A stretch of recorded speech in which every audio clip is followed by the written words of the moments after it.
Hello readers and writers of the internet, welcome back.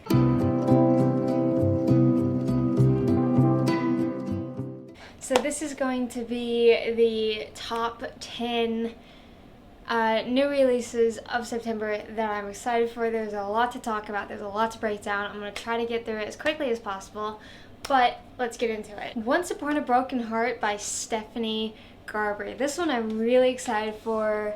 I follow her on Instagram, so I actually heard about this book when she was like, hey, I'm writing a book. I'm like, oh, okay. And then she's like, it's from the perspective of Jax, which is one of my favorite characters in the trilogy here, the Caraval trilogy. He is actually I believe it's Prince of Hearts, so he is like a deity almost. I just really liked his character. I really liked his arc and all that, so I can't wait to follow a book about him. His main premise is love and heartbreak, so every time he gets a girl that it's like, no, and then he cries blood, he's like, damn it.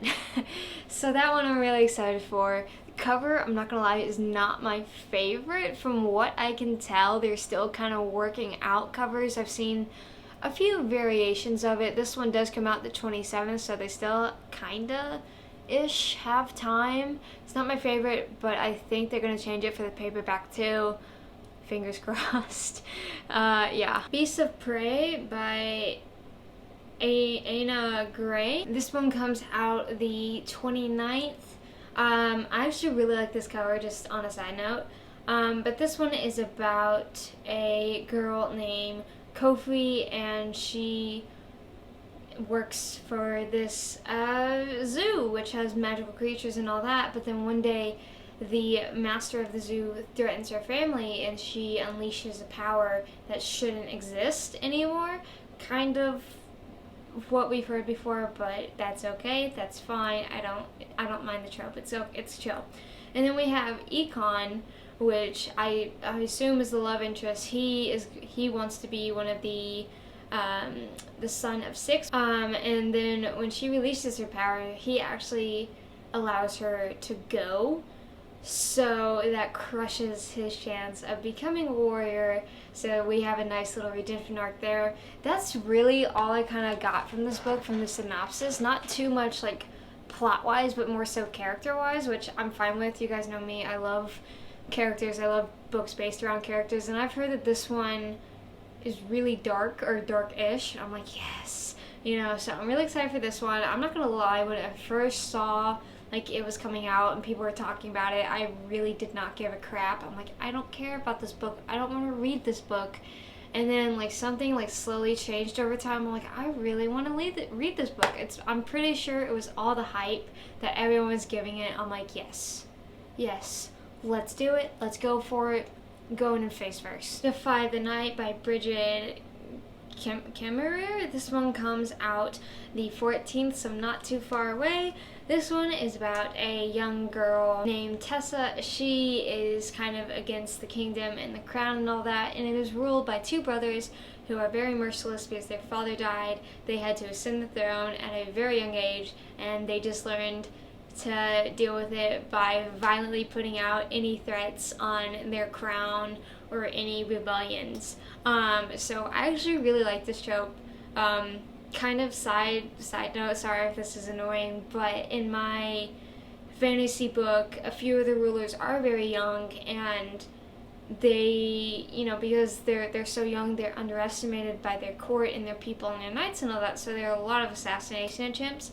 So a lot of them are even more merciless than the older rulers, and they just kill on the dime, all that kind of stuff, because they don't really have a choice. Whereas the older leaders, they've earned respect, they're, they have a reputation, all that, and the younger ones are just like, I'm a 16-year-old on the throne, just trying to live, I didn't want this. So I actually really like this trope, and I'm glad that it's getting more attention. Because I don't read about it that much, and it seems like they're gonna be morally gray kind of bad guys.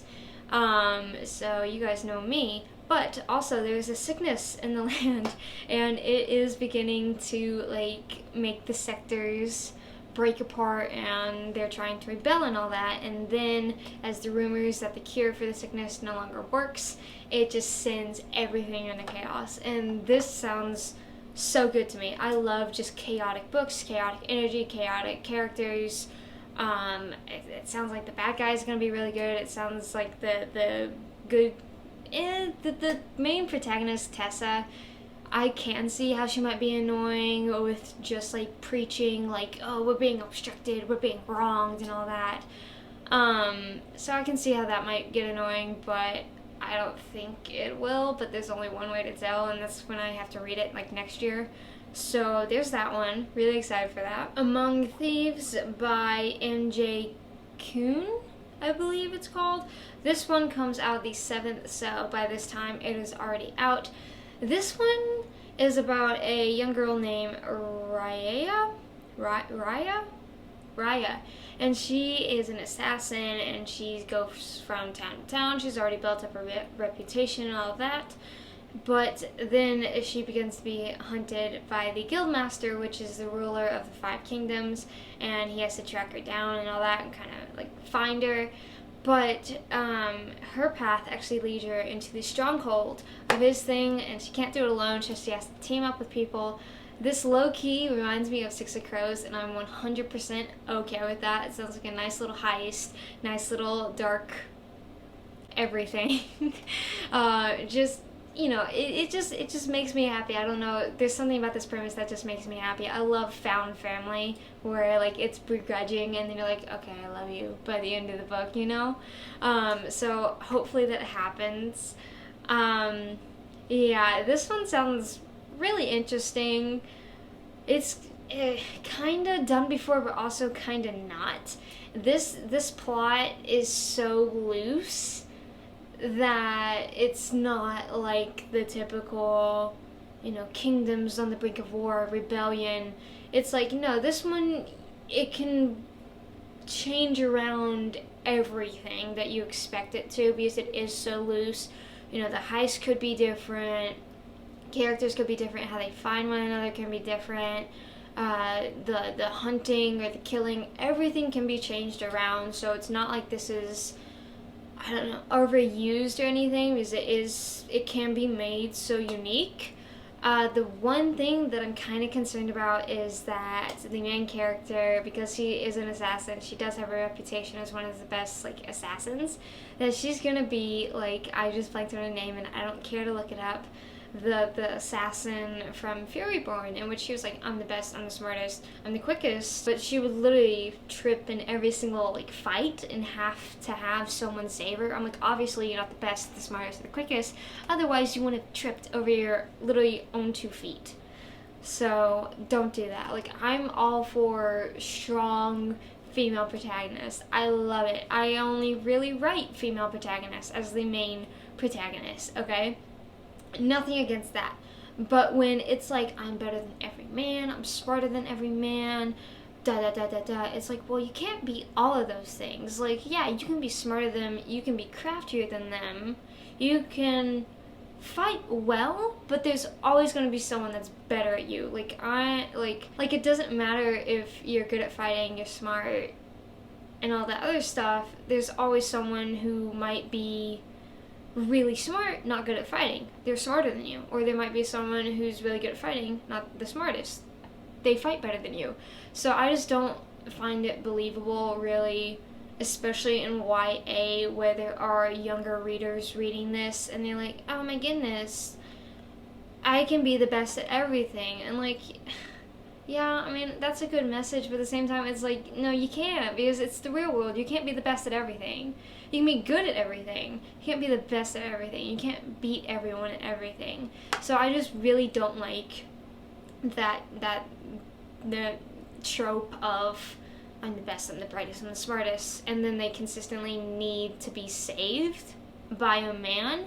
I'm like, I don't have a problem if you fight, you know, or you're smart, but don't say you're the best out of it. Like, again, another side channel, I'm so sorry if that gets annoying, but, like, Raven, my character, I made her smart and I made her good at fighting. Is she the best fighter? No, but oftentimes she uses her smartness to win. You know, like she'll cheat, she'll throw sand in someone's faces.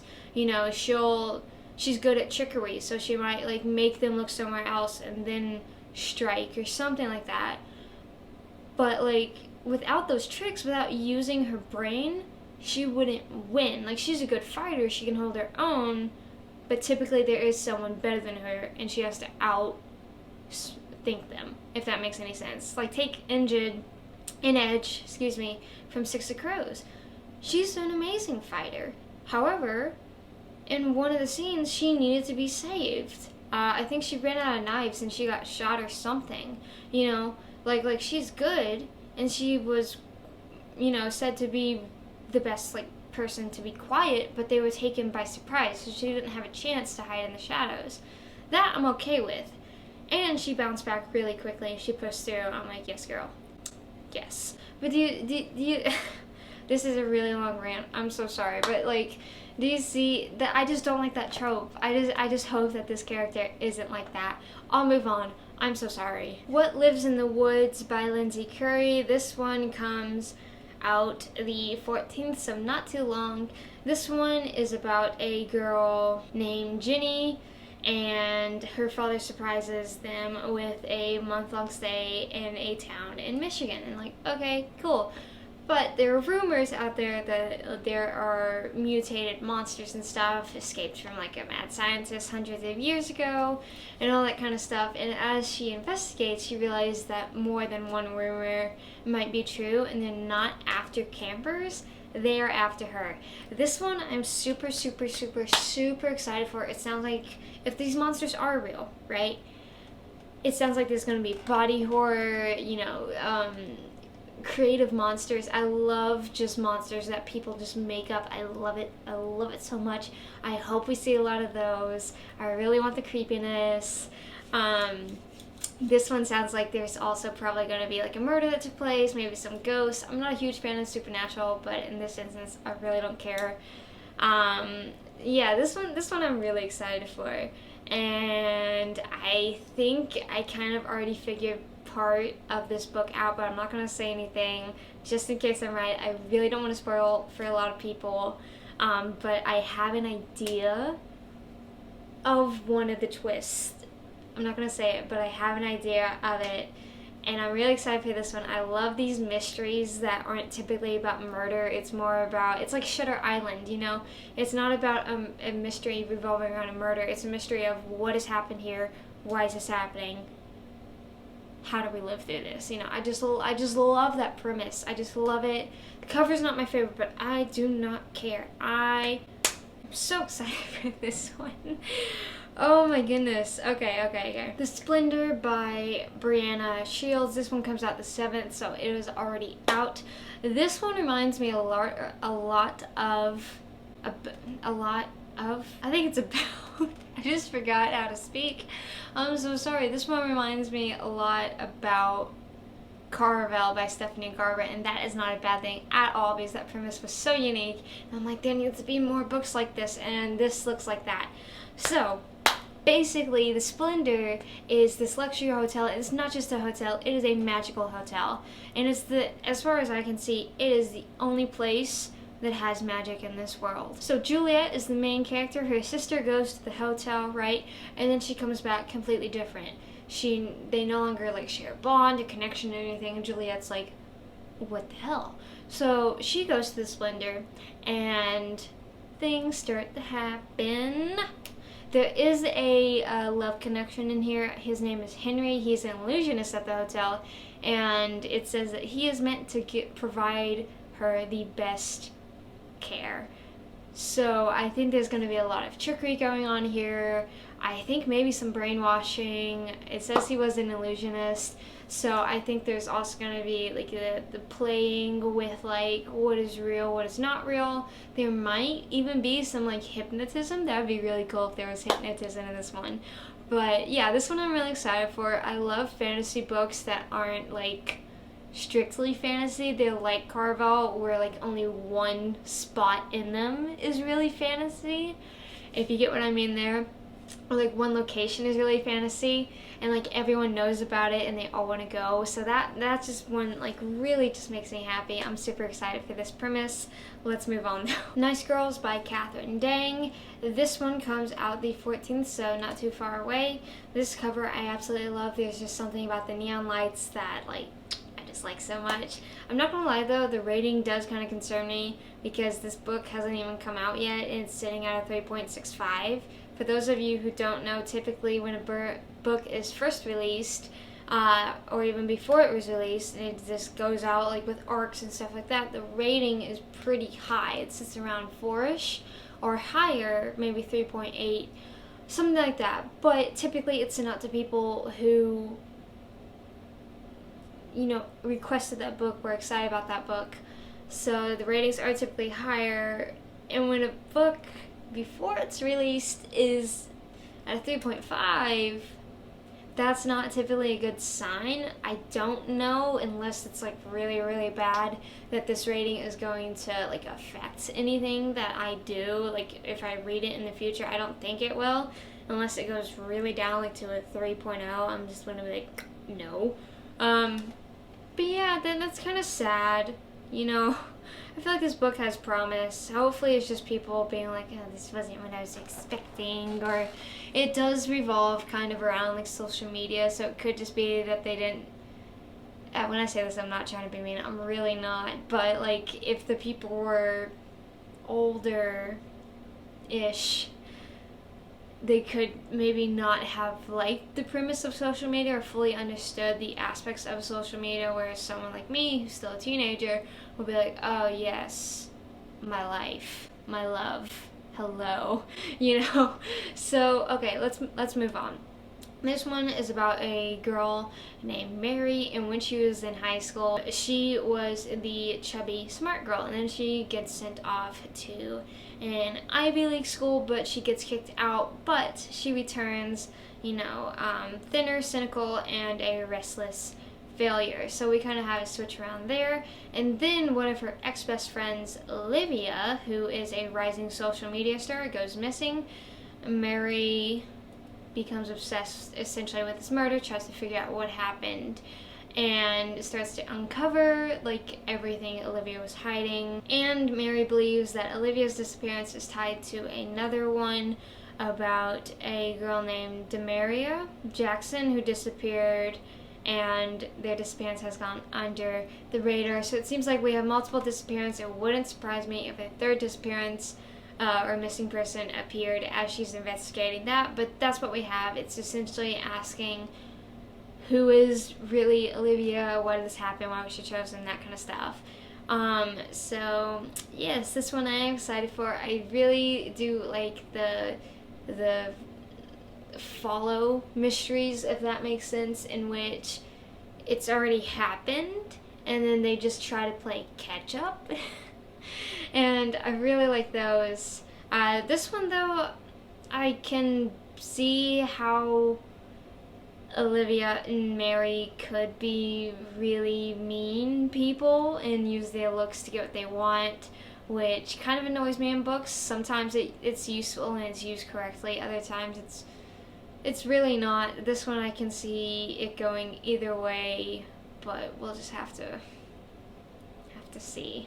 All These Bodies by Kendare Blake. This one comes out the 21st. This one is about essentially a serial killer. So 16 bodies, 2 teenagers, and 1 impossible explanation. So 16 people have been killed in their cars, homes, beds, whatever, completely drained of blood. And it looks like there's only one person that survived, 1 or 2 people that survived. They're completely covered in blood, but none of the blood is theirs, so they are made suspects. And then we have Michael Jensen, who's a reporter who used to live in this town, left, and then came back, so kind of giving me Sharp Objects vibes, not gonna lie to you there. But basically, Mary decides that he is the only one that she's gonna confess to, and it just like spirals out of control. The one thing that kind of concerns me of this book is it almost sounds like it's gonna be about vampires. I don't mind to read about vampires. I've written a vampire book myself. I don't know if you guys can see that. I don't care about them, but if they're not stated that it is a vampire book and there are vampires and I wasn't expecting it, I don't like that. I don't like that. Like, supernatural is kind of iffy for me. I like writing it, not particularly reading it.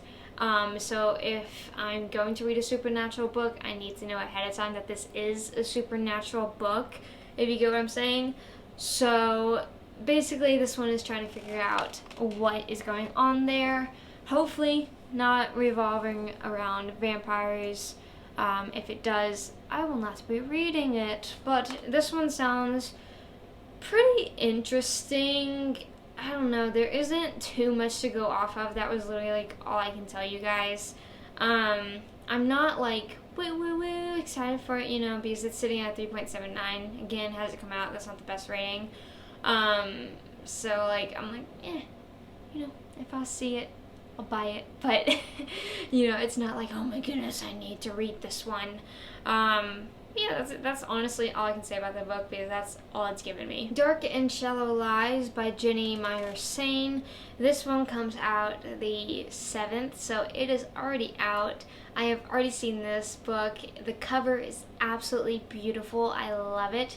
This one, a teenage girl is killed in the bayou in Louisiana where there is magic. Gray, the main character, that was actually her best friend. So she's like, why did this happen? How did this happen? Begins to investigate stuff. And then a mysterious stranger, a boy, of course, a handsome boy at that, emerges from the bayou and seemingly has a connection with Eleanor's,